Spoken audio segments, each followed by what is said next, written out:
Que vergonha! Eu não tinha noção do quão machista eu sou e dos meus privilégios enquanto homem gay e cis. Opa! Chegou aqui uma notificação, 543 curtidas na minha foto e um comentário novo. Você é muito padrãozinho? Nada a ver. Querer me ofender me chamando de padrãozinho, pô? Viado!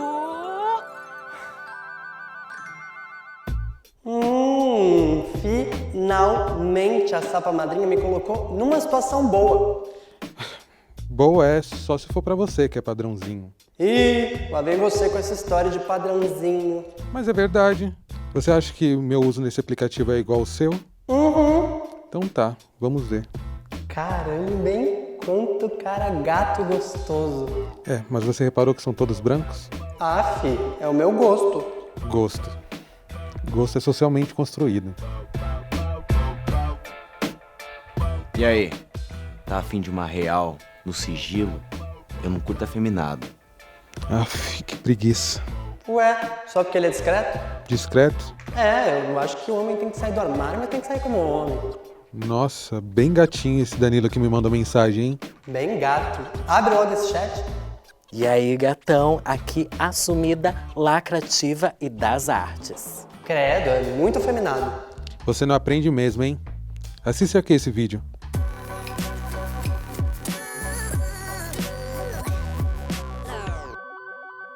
O Eduardinho acha que só tem bicha como ele no mundo, né? Mas não é assim, não. E pra conversar sobre isso, eu tô com dois convidados especialíssimos, que é o Murilo Araújo, do canal Muro Pequeno, e o Ézio Rosa, do Bicha na Go. E eu já quero começar perguntando pro Ézio, calma, tá, meu amor? A gente já se ama.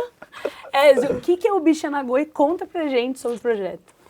O Bicha na Go, ele surgiu em 2014 para falar sobre homossexualidade, né, trazendo as intersecções de raça e classe. Porque nem toda bicha mora no centro, porque nem toda bicha é branca, porque nem toda bicha vai na The Week. E é isso, o Tumblr, ele existe para falar sobre essas outras bichas, né, e desse não lugar. O Muro Pequeno, ele fala sobre o quê, hein?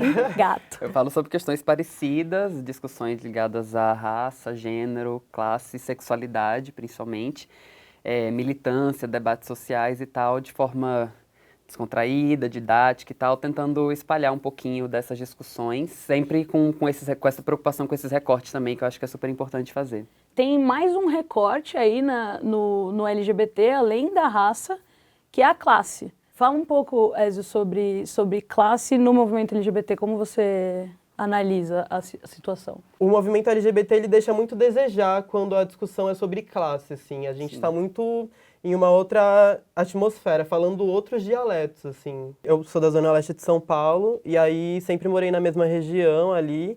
Então, para eu conseguir trombar um boyzinho, para dar uns beijos, eu preciso ir no centro, porque no Cangaíba é moiado, sabe? Tipo, se você for ficar com cara no Cangaíba, tipo, provavelmente você vai apanhar na praça, assim, porque é o que acontece.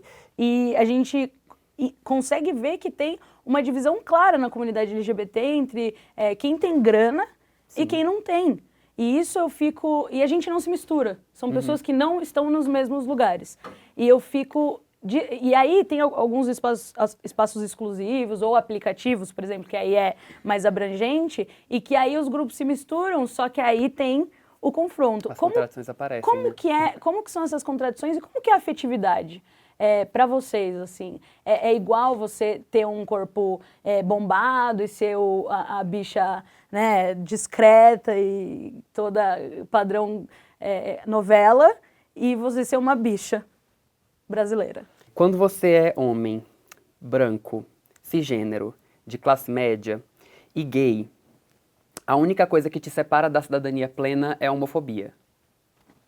E a gente vive numa sociedade em que dinheiro compra muita coisa, inclusive a impressão de que você tem cidadania às vezes. Sim. Então, quando você é gay e mora nos bairros nobres e vai em boates que são feitas para você, e vai em bares que são feitos para você, e frequenta lojas que fazem campanhas publicitárias para você, restaurantes, né, restaurantes exclusivos para pessoas LGBT, assim, você tem a impressão de que você tem cidadania plena. Você casa Você consegue constituir uma família, tem uma boa segurança financeira para adotar o seu filho, e aí é isso, assim. Então você atingiu a cidadania plena. E aí é muito complicado, às vezes, as pessoas, quando estão nessa posição, conseguirem olhar para gays em outras posições sociais de forma sensível à diversidade de experiências que a gente tem dentro da comunidade LGBT. Acabou de descrever Eduardinho. Acabou de descrever uma bicha aí. E eu queria saber sobre a questão de ser afeminada, a bicha afeminada. O lugar dela na sociedade é igual ao da bicha discreta? Jamais. Total não. Jamais. E vocês acham que tem uma questão que se chama patriarcado, misoginia, talvez? Aí, Completamente. Vamos. Porque quanto mais a imagem do homem se assemelha à imagem da mulher, né? Essa bicha afeminada vai sofrer com machismo também, né? Tem uma coisa que me incomoda às vezes, é que a gente às vezes trata a homofobia como um preconceito só relacionado a uma questão de sexualidade, e a gente tem uma dificuldade enorme de entender que a homofobia também tem a ver com gênero. Isso está muito ligado a uma expectativa de masculinidade, de uma masculinidade padrão, que a gente não corresponde. E aí a coisa complica, né? Daí que vem a normatização toda, né? De esperar que você seja masculino, de que você seja seguro, que você tenha preocupação com o corpo perfeito, que você seja branco, né? Porque tem também uma expectativa para uma masculinidade branca, né? Quando a gente está falando da construção de uma masculinidade negra, se espera que homens negros sejam extremamente hipermasculinos, muito animalizados. E aí, quando você é gay e negro, você não está quebrando uma expectativa só da masculinidade, mas uma expectativa também para sua raça. Essas questões, elas vão se acumulando aí e aí o bicho pega, assim, a violência é pesada. Quando vocês se assumiram, entenderam a homossexualidade, vocês se aproximavam do termo viado ou bicha? Ou foi uma coisa que vocês entenderam e se denominavam como gays, homossexuais? Como é essa relação entre o gay e o viado, a bicha, bichérrima, louca? Nossa, então, eu tava pensando nisso, vindo pra cá, justamente por causa do nome do Tumblr, né? Tava pensando nisso, porque o Tumblr se chama Bicha Nagô, né? Sim. E não é gay Nagô. Exatamente. Tem bicha por uma razão. Exatamente. Quando eu era, sei lá, tava na escola, estudava, era um termo, uma palavra muito negativa, né? Oh. E aí, tipo, ser chamado de bicha, mano... Ofensa. Ofensa. Sim. E aí eu vejo que, tipo, eu vou pro rolê e tal, eu vejo vários jovenzinhos que colam na Baticu, assim, que ainda estudam e tal, quando tem festa na rua. Baticu é uma balada aqui de É São uma Paulo. festa daqui de São Paulo, negra, LGBT. Isso. E aí quando tem festa na rua, né, cola muito adolescente. E eu vejo que eles se relacionam com esse termo de uma forma muito mais aberta e muito mais esclarecida, sabe? Tipo, ser chamado de bicha é pouco ainda, já estão vindo outros nomes, assim. Então, eu vejo que a gente está caminhando para isso, para conseguir ressignificar esse lugar, né? Esse lugar de ser bicha e de que ser bicha não é a mesma coisa que ser gay, né? Porque tem isso das pessoas que brigam por esse título. Não, eu não sou viado, eu não sou bicha, eu sou gay. Sim. E é isso, não é a mesma coisa. São esses muros que existem entre a gente, né? Entre nós. Entre sim, nós. Sim. Ressignificar. Por que é importante? Aliás, a hashtag orgulho de ser fala justamente disso, né? Porque a gente só tem orgulho daquilo que a gente necessariamente já teve o oposto, que é tristeza, raiva de ser quem a gente é, vergonha, medo de ser quem a gente é. E a gente virar pra ter orgulho é uma mudança muito grande, né? E por que ressignificaram esses termos viado, bicha, que agora quando xingam de viado na rua... Eu amo. Eu adoro. Então, assim, eu sou linguista, né? E... Além de tudo, tá bom. Ah, eu sou linguista. Eu sou linguista. Eu também, querido. Muito bom, muito bom. A língua muito bem treinada, assim. Eu sou linguista e a gente diz que as palavras têm história.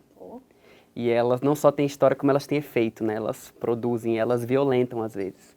Eu acho sensacional, eu acho incrível essa realidade que a gente tem, que está descrevendo, assim, de ver meninos, principalmente meninos mais jovens, assim, que estão numa pegada de não se ofender mais com uma parada que me ofendia muito quando eu era adolescente, sabe? Então a gente vê aí a história dessas palavras, o efeito dessas palavras mudando, e acho isso sensacional, assim, acho importantíssimo, e eu sou viado mesmo, bicha mesmo. É isso, se Não brigo pelo título de gay, né? Eu digo que eu sou gay, assim, só pra poder contextualizar ali, só para as pessoas entenderem e tudo mais e tal. Não gosto que me chamem de homossexual. É, né? Parece. Parece quando mãe chama o nome inteiro brigando.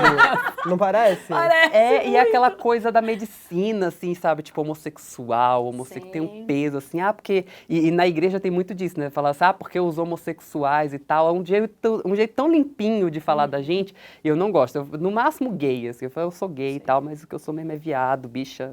E agora a gente vai girar a roleta para um convidado especial, fazer a pergunta especial para os nossos convidados especiais. E, gente, só antes de girar a roleta, lembrar que o Murilo falou sobre medicina e em 1990 ou 91, que foi quando eu nasci, homossexualidade foi tirada do CID, que era homossexualismo, era uma doença ainda quando eu nasci, mas a gente ainda tem a transexualidade como transexualismo, CID-10, e precisamos conversar sobre isso. CID é o Código Só um Internacional de Doenças, né?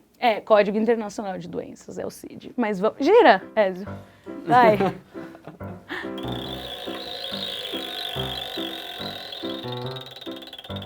Mentira. Mentira. Mentira. E aí, Gente, quem é que pergunta? Gente, mas vocês são poderosíssimas mesmo. Não, gay, total, olha Tá aqui. aqui. Foi no Tira final. teima, produção, tira teima. Olha aqui. No Olha, último. no No último. Oi, canal das Bi, tudo bem com vocês? Pra quem não me conhece, eu sou o Sam Santos do canal Samocreia e a pergunta é a seguinte: qual o direito mais importante a ser conquistado pelos gays? Que difícil essa Eu pergunta. acho que a resposta dessa pergunta, mano, vai ser basicamente a mesma, assim. Porque quando a gente pensa em direitos LGBT no Brasil, do que a gente tá falando, né? De que lugar é esse? Tipo, pra mim, lá no Cangaíba não chegou nada, assim. Exatamente.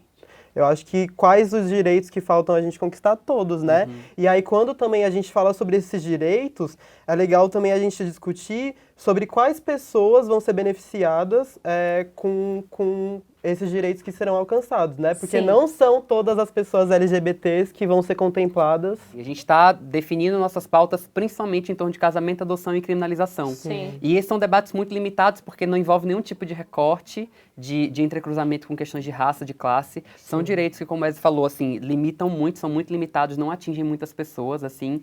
E acho que a gente precisa começar a pensar para além disso, assim, começar a pensar em políticas públicas que considerem a diversidade dentro da comunidade gay, dentro da comunidade LGBT, assim, e pensar políticas educacionais mais efetivas, né? Colocar debates sobre questões de gênero e de sexualidade na pauta de forma mais aberta e mais preocupada com essa diversidade que a gente tem entre nós, né? E quando a gente fala sobre as pautas do casamento, da adoção, enfim, não é dizendo que essas pautas elas não deveriam estar sendo discutidas, Sim. mas é porque existem pautas que deveriam ser consideradas primárias e não são, né? Porque antes de adotar e de querer me casar, eu preciso viver, eu preciso estar vivo, né? Sim. Sem Então a dúvida. gente precisa conversar sobre outras coisas para depois garantir esses outros direitos, né? Do casamento, da adoção, enfim.